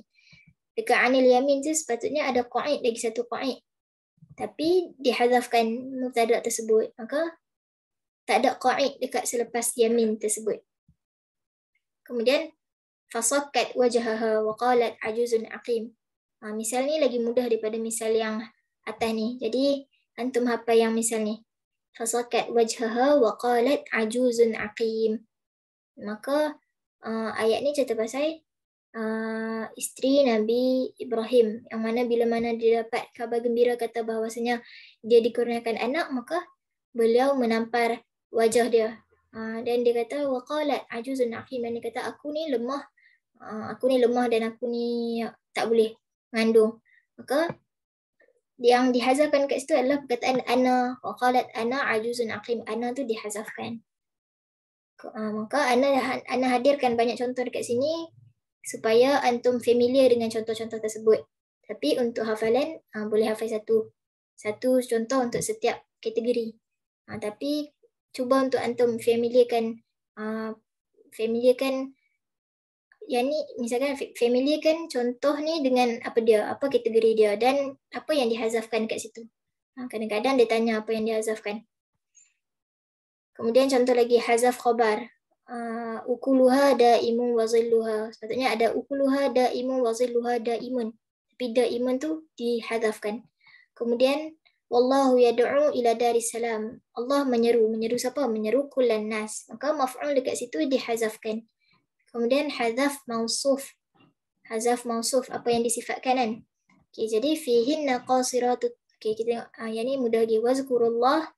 Wadhkurullaha katsiran la'allakum tuflihun. Maka ingatlah Allah banyak-banyak supaya kamu berjaya. Maka ingatlah Allah dengan ingatan yang banyak. Ada maf'ul, ada mausuf dekat situ, sesuatu yang disifatkan. Wadhkurullaha dzikran katsiran la'allakum tuflihun. Ataupun fihinna qasiratut tarfi. Dekat situ, dekat dalam syurga ada yang memendekkan pandangan-pandangan mereka. Siapa yang memendekkan pandangan mereka tu? Yang memendekkan pandangan mereka tu adalah hurun, adalah bidadari. Jadi dekat dalam syurga ada bidadari yang memendekkan pandangan-pandangan mereka ataupun mengkhususkan pandangan mereka hanya kepada suami. Jadi fihinna hurun. Sepatutnya ada hurun kat situ. Kemudian antum boleh tengok lagi contoh-contoh yang lain. Jadi kerja antum sekarang adalah untuk menengok ataupun mengambil berat setiap contoh ni. Tengok balik setiap contoh satu.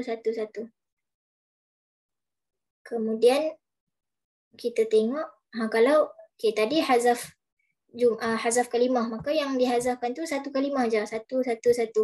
Tapi kalau hazaf jumlah, misalkan hazaf bihazfi jumlah, al-ijaz bihazfi jumlah, maka yang dihazafkan tu dalam bentuk jumlah. Misalkan ayat wa idistasqa Musa liqaumihi faqul nadrib bi'asakal hajar.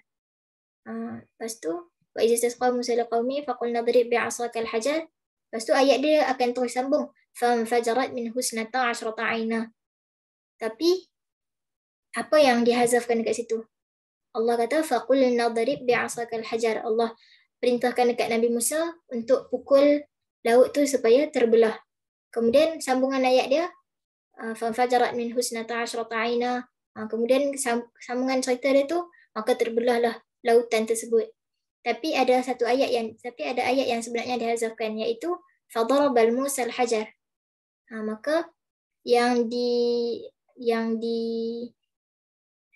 punya cerita pasal lautan tu dekat ayat yang kedua. Fa'auhayna ila Musa an yadrib bi'asakal hajar fanfalaqal bahra. Maka laut tu terbelah. Tapi Allah hanya bagi tahu apa yang Allah perintahkan dengan apa yang seterusnya jadi. Tapi yang tengah-tengah tu, iaitu perbuatan Nabi Musa memukul lautan tu, Allah tak cerita. Maka Allah perintahkan Nabi Musa untuk memukul batu, kemudian terbelahlah menjadi lautan. Di tengah-tengah tu ada ayat tentang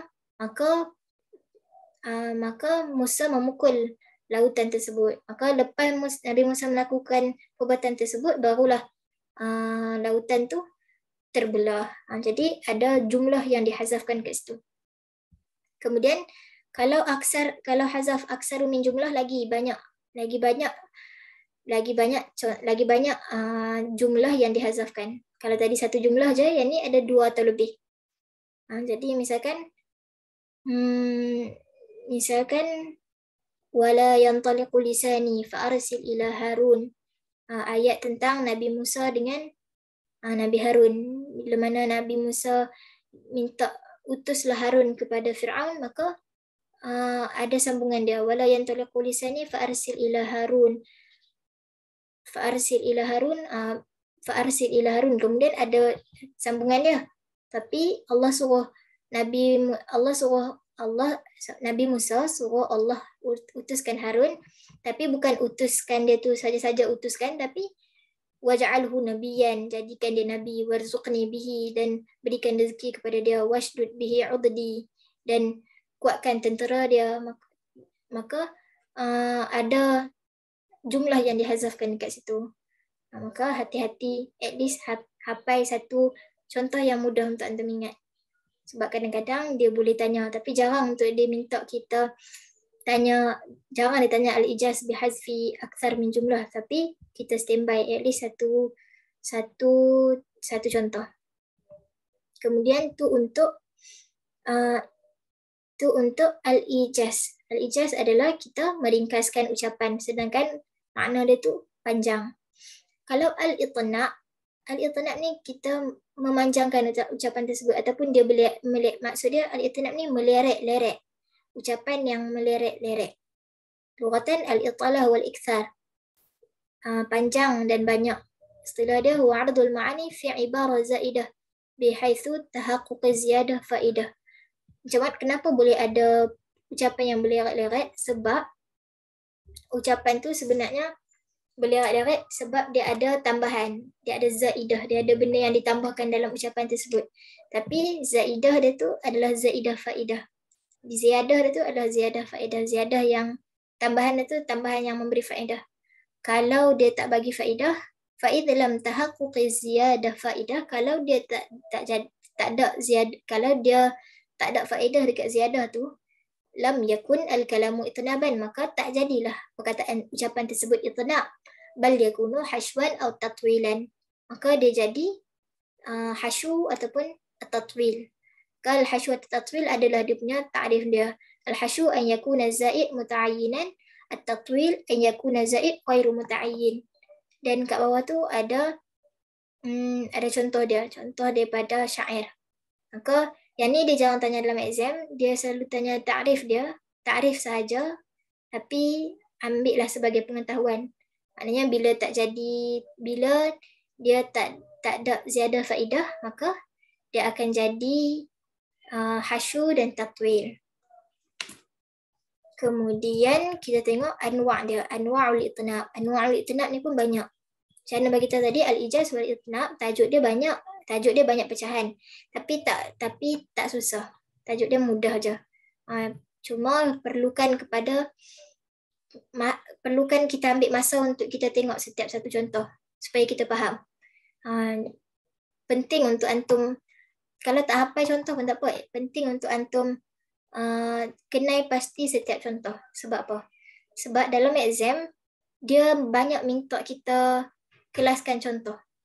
Banyak sangat dalam balaghah, memang banyak soalan tentang, Ana tak dapat nak tunjuk soalan dia dekat antum, tapi kalau antum tengok soalan balaghah, dia ada soalan yang diminta direct, macam dia minta ta'rif dan sebagainya, anwa', tapi ada soalan yang dia minta kita kelaskan, bezakan.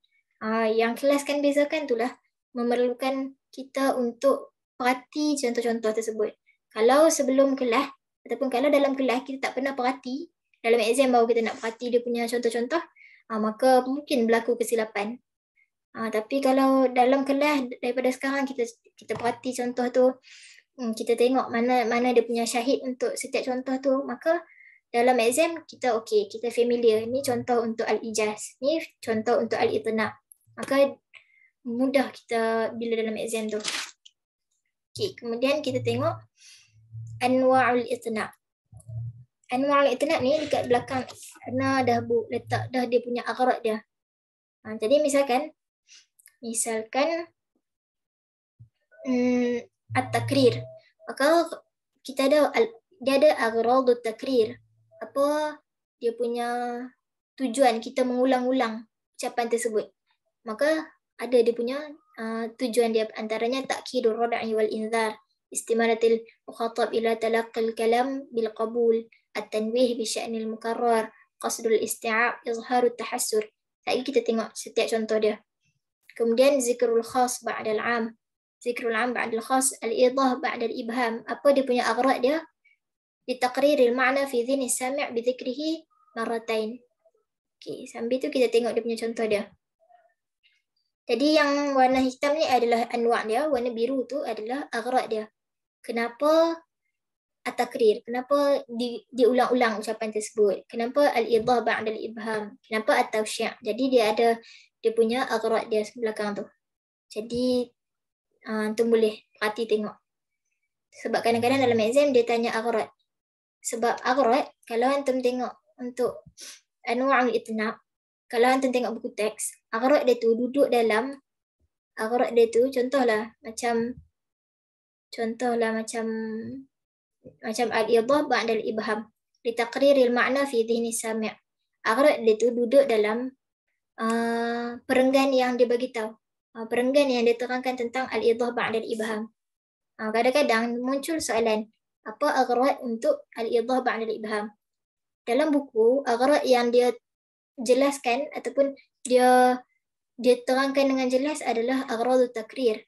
Kemudian agradul i'tirad, ada doa tanbih tanzih tu, dia yang tu diterangkan secara terperinci aghrad dia. Tapi ada aghrad yang dia tak terangkan secara terperinci, tapi dia bagi tahu dalam buku. Jadi antara dia al-idah ba'dal ibham dan lain-lain. Kita tengok anwa' dia. Masa pun semakin mencemburui.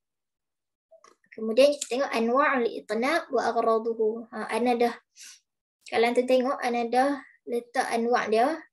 Ana letak amsilah dia, ana letak aghrad dia sebelah tu. Jadi yang bawah pun sama. Zikrul khas ba'dal 'am pun sama. Yang ni ana buat hasil daripada ana baca buku teks.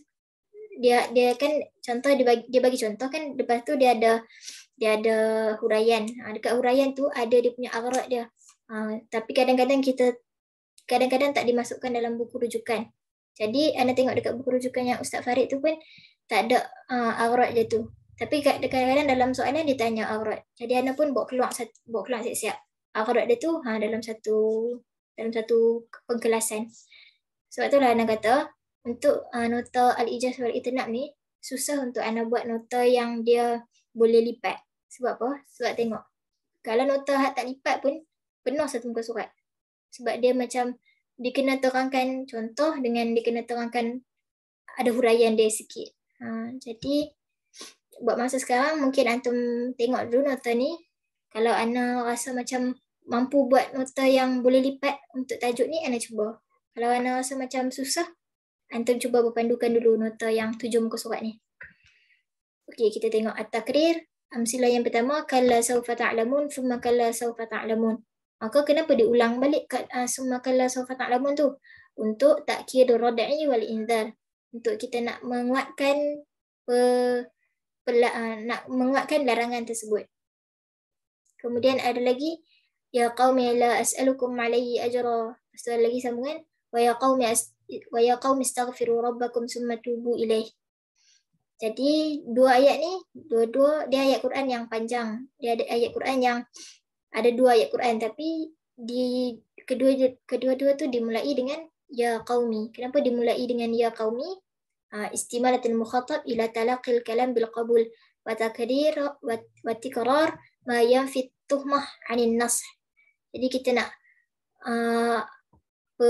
penyampai ucapan ni dia nak menyampaikan perkataan tu dengan supaya diterima. Sebab tu bila sekali dia cakap, dia panggil orang yang dia seru orang yang dia panggil, dia seru orang yang dia nak cakap tu. Wa ya qaumi wa ya qaumi wa ya qaumi. Ayat yang pertama dia seru, ayat yang kedua pun dia seru. Jadi nak mengambil perhatian orang yang mendengar. Kemudian qala rasul wastafa min kinati Quraisyan. Yang tu aghrad dia at-tanwih bi sya'nil mukarrar. Nak suruh kita ambil perhatian. Kemudian raja'tul kitab safhatan. Tu aghrad dia qasdul isti'ab. Aku mengulang kitab tu semuka-semuka. Sama juga kadang nanti ada juga contoh-contoh lain yang dia lebih kurang macam ni. Tapi dia memaksudkan qasdul isti'ab. Ana tak ingat contoh lain, tapi ada yang tak silap Ana tak ingatlah contoh dia, tapi ada contoh yang lain daripada safhatan, tapi sebenarnya qasdul isti'ab. Cuba nanti cari balik dalam buku, dia ada banyak contoh juga untuk qasdul isti'ab. Kemudian izhar tahassur, dia main dalam bentuk bait syair. Jadi yang ni jelas dalam buku, dia bagi tahu aghrad, dia bagi tahu amsilah dia dan aghrad dia. Kemudian kita tengok zikrul khas ba'dal 'am. Zikrul khas ba'dal 'am adalah dia menyebutkan 'am dulu baru dia sebut khas. Jadi antum kena hati-hati. Zikrul khas ba'dal 'am dia sebut 'am dulu baru dia sebut khas. Misalkan hafizu 'ala salawati was salatil wusta. Disebut as-salawat 5 solat dulu dalam makna umum, dia sebut umum, kemudian baru dia sebut khusus. Maka ada dia punya aghrad dia, ada sebab kenapa disebutkan yang tu dulu dan sebagainya. Kemudian wa wasainal insana biwalidayhi hamalathu ummuhu. Disebutkan umum dulu baru khas. Kemudian yarfa'ullahu alladhina amanu minkum walladhina utul ilma darajat. Jadi disebutkan umum dulu baru disebut khas. Sebab apa? Sebab tanbih ala syarfihi. Nak kita ambil perhatian terhadap kemuliaan orang yang ada ilmu. Allah kata yarfa'illahu alladhina amanu minkum. Allah kata Allah mengangkat darajat orang beriman di antara kamu walladzina utul ilma, dan orang yang diberi ilmu. Maka ada orang beriman yang berilmu, ada orang beriman yang tak berilmu. Tapi orang beriman yang berilmu lagi tinggi darjat dia daripada orang beriman yang tak ada ilmu. Kemudian ta'rujul malaikati warruhu ilaih li fadlihi wa ta'ziman lahu wa tashrihan lahu. Jadi itu antara contoh dan dia punya agrak dia. Dan kena perhati mana yang umum, mana yang khas. Kat sini ana dah highlight dah siap-siap. Iza ja'a nasrullahi wal fath. Allah punya kemenangan, Allah punya apa? Pertolongan Allah tu umum, tapi apa yang Allah tolong dengan cara Allah bagi pembebasan ataupun Allah bantu membebaskan sebuah kota. Maka yang hadir tu umum, am dulu baru khas. Kemudian zikrul khas ba'dal am. Zikrul am ba'dal khas. Maknanya disebut khas dulu baru disebut am. Contoh, Rabbi ghafirli wa liwalidayya wa liman dakhala baitiya mu'minan wa lil mu'minina wal mu'minat. Dia sebut khas dulu baru dia sebut am, dan baru dia sebut am dia. Kemudian wa in tazahara alaihi fa inna Allah huwa maulahu wa jibril wa salihul mu'minin wal malaikatu ba'da dhalika zahir. Jadi kat sini ada Jibril dan ada malaikat. Tapi Jibril tu adalah khas, malaikat tu lah am. Kemudian yauma yaqumur ruhu wal malaikatu safa. Misal ni misal yang paling mudah untuk zikrul khas, zikrul am ba'dal khas. Jadi antum ingat yang yauma yaqumur ruhu wal malaikatu safa. Mai ruh dulu baru malaikat. Kemudian al-idah ba'dal ibham. Wa qadayna ilaihi dhalikal amra anna dabira haula'i maqtu'un musbihin. Maka mai penjelasan selepas ada keraguan. Al-idah ba'dal ibham. Kemudian at-tawsyi'. At-tawsyi' ni dekat bahagian atas ni tadi ana tulis dia punya ta'rif dia juga. At-tawsyi' an yu'ta fi akhiril kalam bi musanna mufsir mufradain. Datang dekat ucapan tersebut ada dua, dia tunjukkan ada dua benda. Contoh kita tengok al-ilmu ilman, ilmul abdan wa ilmul adyan. Dia bagi tahu ilmu tu ada dua, ilmu abdan dengan ilmul adyan. Sama juga isnani la yashba'an, talibul ilm wa talibul mal. Dua benda yang tak kenyang. Tak kenyang. Pertama, kita menuntut ilmu. Kedua, kita menuntut harta.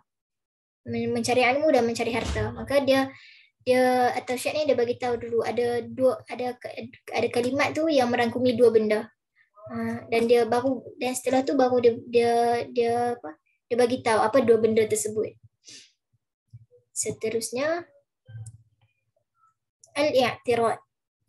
Al-i'tirad ada dia punya agrak dia. Antaranya ad-du'a, ada tanbih, tanzih. Contoh untuk ad-du'a, inni hafizakallah maridun. Kemudian wa'lam fa'ilmal mar'i yanfa'u. Itu untuk tanbih. Sama juga waja'aluna lillahil banati subhanahu wa lahum ma yashtahun. Ayat ni adalah tujuan dia untuk tanzih. Tanzih tu menyucikan Allah daripada orang yang mengatakan Allah tu ada anak perempuan. Maka ayat ni adalah untuk menyucikan Allah Subhanahu Wa Taala. Kemudian at-tazyil. Contoh dia mai dalam bentuk syair, tak silap. Contoh dia mai dalam bentuk syair. Ya tani ma kullu yatamanna al-mar'u yudrikuhu la yajri riyah bima la tashtahihi al-anfus bima la yashtahihi an-nufus. Kemudian dia ada darab, dia daraba lam yukhrij dengan daraba jara. Satu lagi, kalau antum terganggu dengan anda punya tulisan, antum boleh salin balik pakai tulisan antum sendiri. Kemudian untuk darab dia ada dua darab. Darab yang pertama tu ayat Quran, dzalika jazainahum bima kafaru wa hal yujazi illa al-kafur. Yang kedua, wa qul ja'al haqq wa zahaqal batil innal batila kana zahuqa. At-tazyil ni dia lebih kurang macam at-tawsyi'. dia menyebutkan benda tu dulu. Misalkan waqul ja'al haq wa zahaqal batil. Dan katakanlah yang hak itu hak dan yang batil itu batil. Innal batil, baru dia bagi tahu sesungguhnya yang batil tu kana zahuqa, akan hilang. Maka tu at-tazyil, dia bagi tahu dulu, kemudian ada syarah selepas tu.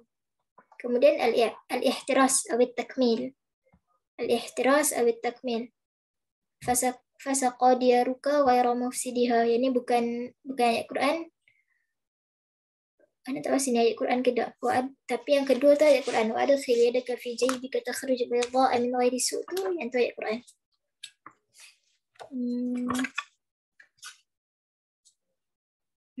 Yang awal itu fasaqadiyaruka ghayra mufsidiha tu bukan ayat Quran, dia main daripada bait syair. Tapi dekat situlah dia punya syahid dia ghayra mufsidiha. Sama juga wa adkhil yadaka fi jaybika takhruj bayda'a min ghairi su'. Min ghairi su' tu dia punya syahid dia untuk al-ihtiras atau takmil. Jadi itu sahaja untuk amsilah al-itna'. Jadi kalau antum perasan dia banyak dan antum kena perhati setiap satu. Cuba yang awal-awal ni mungkin tak susah. At-takrir, zikrul khas ba'dal 'am, zikrul 'am ba'dal khas. Dan tu mungkin kita mudah untuk kita kenal pasti dia punya contoh dia sebab kita nampak jelas. Tapi kalau al-idah ba'dal ibham ni, al-idah ba'dal ibham atau sya', yang ni kena tengok balik, kena perhati satu-satu. Tapi al-idah ba'dal ibham, tak silap ana hanya jumpa satu contoh je. Dalam buku pun satu contoh je jumpa. Jadi antum tengok contoh ni, okey, dia adalah contoh untuk al-idah ba'dal ibham. Kalau atau sya' tadi anda bagi tahu dah. Dia bagi tahu dia ada dua perkara, kemudian diterangkan dua perkara setelah tu. Kalau al-i'tirad, dia ada dia punya aghrad dia dah. Kalau maknanya antum ingat aghrad dia pun, antum boleh tahu mana dia punya contoh. Misalkan aghrad dia ad-du'a, at-tanbih, at-tanzih. Maka benda-benda yang menyucikan, benda-benda yang nak mentambihkan tu adalah anwa' untuk anwa' al-i'tirad. Anwa' dia al-i'tirad. Kemudian mungkin al-i'tirad dengan at-tazyil yang macam at-tazyil pun, at-tazyil dia sebenarnya antum mudah untuk antum ingat, cuma kadang-kadang boleh tertukar dia punya contoh dia dengan contoh yang lain. Kadang-kadang mungkin antum ingat atau sya' ni macam ni, tapi kadang-kadang takut tersilap contoh. Jadi perhati balik, memerlukan perhatian yang besar. Jadi itu saja untuk tajuk yang kedua, al-ijaz wal-iqna'. Masa pun dah 9 minit lebih. Jadi ana janji sampai 10.30, tapi dengan ana cuba untuk berusaha menghabiskan 2 tajuk ataupun menghabiskan ilmu ma'ani, satu tajuk besar, dalam masa 1 jam 30 minit. Jadi ana harap antum faham. Sebelum kita tutup, ada tak apa-apa soalan terkait uslubul qasri dengan al-ijaz wal itna'? Ada tak soalan? Kalau antum dengar suara ana hari ni macam agak penat sebab ana tak buka kipas. Sebab kipas bilik ana dia terlalu kuat. Jadi kalau ana buka kipas, nanti dia akan terganggu suara dekat Zoom. Jadi ana tutup kipas. Jadi mungkin sebab tu ana macam agak laju dan agak penat sikit suara ana. Sebab panas. Okay. Jadi mungkin antum ada soalan. Dan terima kasih juga untuk yang hadir hari ini, 4 orang daripada awal sampai akhir. Jadi ada soalan ke? Tak ada? Faham ke hari ini? Tazyil. Okey, kita ulang balik tazyil.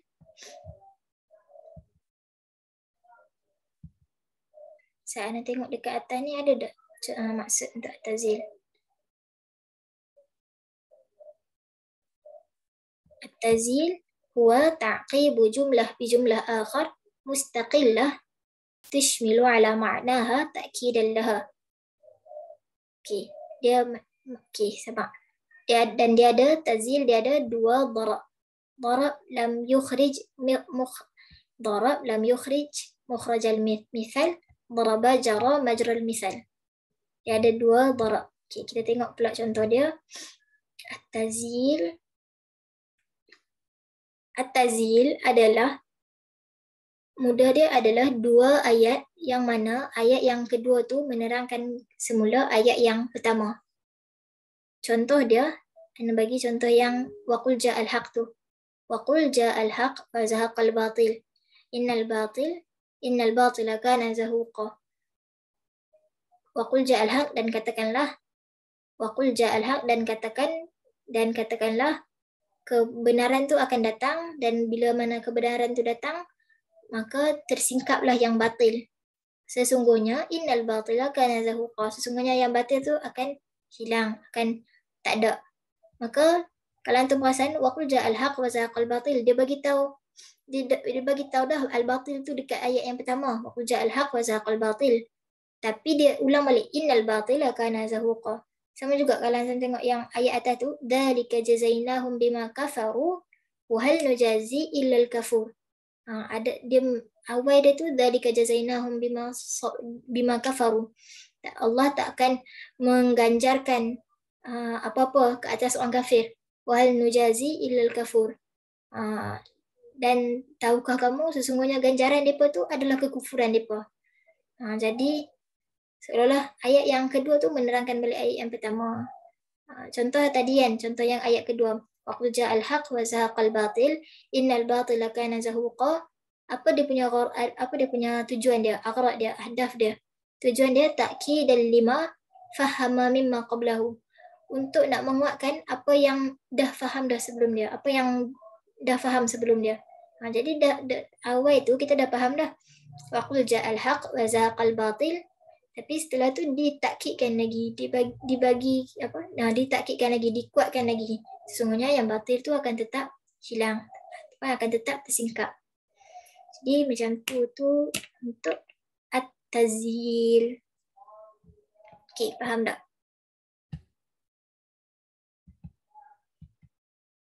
Faham ke tak faham? Mungkin ada soalan lain dari kawan-kawan yang lain? Okey. Untuk contoh-contoh tu, kalau soalan selalunya tanya contoh atau kelaskan saja. Kalau contoh-contoh ni selalunya dia minta kita kelaskan dia punya contoh-contoh dia. Maknanya dia bagi contoh, dia minta kita kelaskan al-idah ba'da al-ibham atau syai' al-i'tirad. Tapi ada juga soalan yang kadang-kadang dia minta soalan yang kadang-kadang bukan dekat tempat yang kelaskan tu, tapi dekat soalan yang macam soalan subjektif tu. Kadang-kadang dia bagi satu contoh, lepas tu dia minta kita ma aradu hadhil misal. Misalkan macam itulah contoh dia. Misalkan contoh soalan dia. Dia minta kita buat keluarkan satu aghrad daripada misal tersebut. Yang tu yang kadang-kadang agak kecundang sikit tu, sebab kadang-kadang aghrad ni banyak. Dah lah contoh dah banyak. Aghrad dia pun setiap satu contoh tu ada dia punya hadaf masing-masing. Ada dia punya tujuan. Kenapa ayat ni diulang? Kenapa ayat ni disebut khas dulu baru disebut am? Yang tu yang kadang-kadang kita tak berapa nak ingat. Tapi yang paling penting ingat dia punya setiap contoh tu, dia punya pengkelasan besar dia tu apa dia. Sebab memang dalam balaghah memang banyak ditanya contoh-contoh. Kadang-kadang kita standby dia punya anwa' dan dia punya contoh dia kan. Kadang-kadang macam tu. Kadang-kadang kadang-kadang dia tanya anwa' dia, kadang-kadang dia minta kita kelaskan misalkan ijaz dengan itna'. Mana ayat yang untuk ijaz, mana ayat yang untuk itna'. Maka bila dia minta kita kelaskan macam tu, pecahan dia tu lagi besar tak tak?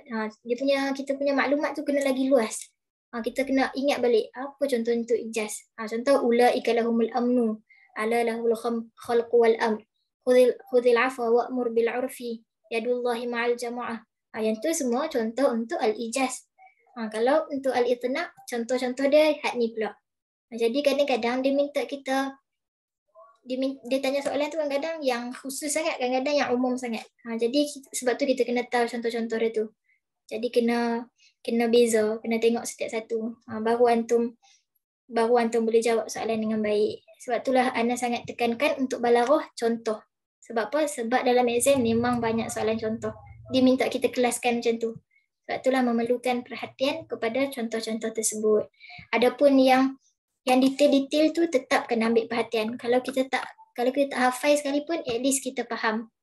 Kenapa macam ni, kenapa macam ni. At least kalau kita tak mampu nak hafal semua, kita tak tinggal semua. Kita ambil juga walaupun sikit. Allahu a'lam. Faham?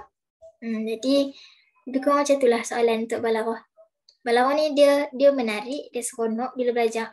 Tapi dalam exam pun kadang-kadang seronok juga sebab akan menguji kita punya kefahaman kita balik. Jadi ada lagi ke soalan lain? Ana buka, Ana bilang sampai 5. 1, 2, 3, 4, 5. Okay, jadi kalau dah tak ada soalan, kita tutup dulu. InsyaAllah hari ni agak lama juga sampai 10.47. Mungkin sebab kita cover tajuk yang besar dan juga ada soalan juga tadi kan. Jadi Ana harap berbaloi untuk kelas hari ni untuk antum ingat balik kedua-dua tajuk ni. Dan insya-Allah hari ni mungkin hari terakhir untuk kelas yang free. Lepas ni mungkin akan ada kelas yang berbayar dan kita akan sambung kelas dan kita akan sambung dengan tajuk-tajuk seterusnya. Nanti minggu depan Ana bagi tahu balik apa tajuk yang akan Ana bincangkan untuk 1 bulan minggu depan. Dan kalau antum rasa macam aku rasa macam nak masuk kelas untuk bulan depan tu, maka antum boleh buat pembayaran. Kalau antum rasa macam okey, bulan depan ni aku tak mau masuk lagi sebab katalah duit tak ada ataupun katalah katalah dah pandai dah tajuk tu ataupun dah rasa macam okey, pandai dah tajuk tu. Jadi kalau tak mau masuk lagi bulan depan, nak masuk lagi bulan depan lagi sekali, terpulang pada antum. Dan Ana nasihatkan, kalau antum ada masalah kewangan, Ana letak macam Ana bagi tahu sebelum ni RM10 1 bulan. Ana dah bagi tahu kenapa Ana letak harga tersebut. Tapi kalau antum rasa macam boleh tak kita nego lagi harga ataupun boleh tak mungkin ada syarat-syarat yang katalah antum tak mampu untuk RM10 tu, katalah ada kekangan ataupun sebagainya, antum boleh bagi tahu balik Ana. Tolong bagi tahu. Kalau antum tak bagi tahu, kuat sangat. Kalau antum tak bagi tahu, Ana tak tahu antum ada masalah kewangan ke antum tak ada. Jadi kalau antum ada masalah kewangan, bagi tahu ke Ana. Mungkin bulan ni Ana belum mampu RM10. Mungkin nak bayar ansyuran ataupun macam mana. Jadi boleh bagi tahu, kita boleh nego harga tu. Ana pun bukan nak buat untuk nak dapat keuntungan ataupun sebagainya, tapi Ana nak antum ada komitmen. Bila kita tak ada komitmen, antum akan senang untuk masuk, esok tak masuk. Tapi kalau antum ada komitmen, tu duit antum akan okey, aku kena masuk sebab ni duit Ana. Macam tu. Jadi Ana harap antum boleh faham. Kalau antum ada masalah, Ana bagi tahu betul-betul. Bagi tahu kat Ana kalau ada masalah bulan tu, bagi tahu. Dan kalau rasa duit kadang-kadang ada duit. Kadang-kadang ada duit tapi duit nak guna kat benda lain. Jadi bagi tahu.